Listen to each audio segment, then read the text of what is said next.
नमस्कार, आप देख रहे हैं बुलंद हिंदुस्तान और मैं हूँ आपके साथ वंशिका पांडे। हिंदू धर्म में मार्गशीर्ष शुक्ल एकादशी का बहुत महत्व है। द्वापर युग में इस दिन भगवान श्री कृष्ण ने अर्जुन को श्रीमद् भगवद गीता का उपदेश दिया था। यही वजह है कि इस दिन को गीता जयंती के नाम से भी जाना जाता है।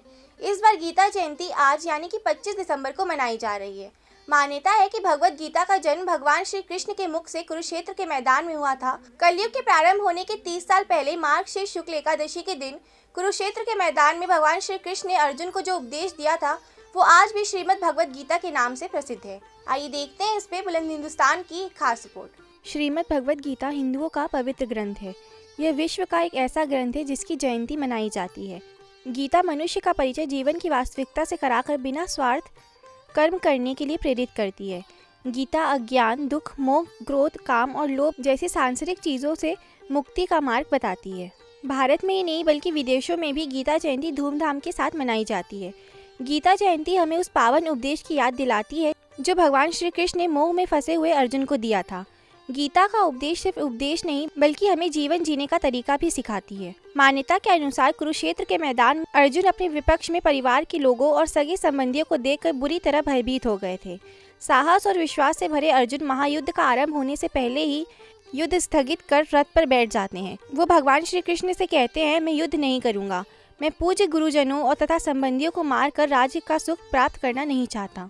ऐसा सुनकर सारथी भगवान श्री कृष्ण ने अर्जुन को उनके कर्तव्य और कर्म के बारे में बताया। उन्होंने आत्मा परमात्मा से लेकर धर्म कर्म से जुड़ी अर्जुन की हर शंका का निदान किया। अपने पुण्य कर्मों के फलस्वरूप सुख और अपने पाप कर्मों के फलस्वरूप दुख प्राणी को इसी जन्म में या अपने अगले जन्म में भोगना ही पड़ता है। वो टल नहीं सकता। इसलिए अकर्मण्य हुए बिना निरंतर अपने धर्म के अनुसार कर्म करते जाओ और मन में यह पक्का विश्वास रखो कि जिस नियत के साथ तुम कर्म करोगे उसी नियत के अनुसार तुम्हें फल अवश्य मिलेगा। कर्म का यह अटल विधान है, इसमें कभी किसी के साथ अन्याय नहीं हो सकता। भगवान श्री कृष्ण और अर्जुन के बीच यह संवाद ही श्रीमद् भगवद गीता है। इस उपदेश के दौरान ही भगवान श्री कृष्ण अर्जुन को अपना विराट रूप दिखलाकर जीवन की वास्तविकता से उनका परिचय कराते हैं। तब से लेकर अब तक गीता के इस उपदेश की सार्थकता बनी हुई है।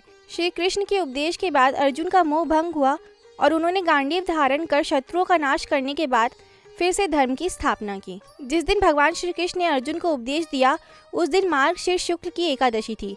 इस एकादशी को मोक्षदा एकादशी भी कहा जाता है और मोक्षदा एकादशी के दिन ही गीता जयंती भी मनाई जाती है। तो ये थी गीता जयंती से जुड़ी बुलंद हिंदुस्तान की खास रिपोर्ट। ऐसी ही खबरों के लिए बने रहिए बुलंद हिंदुस्तान के साथ।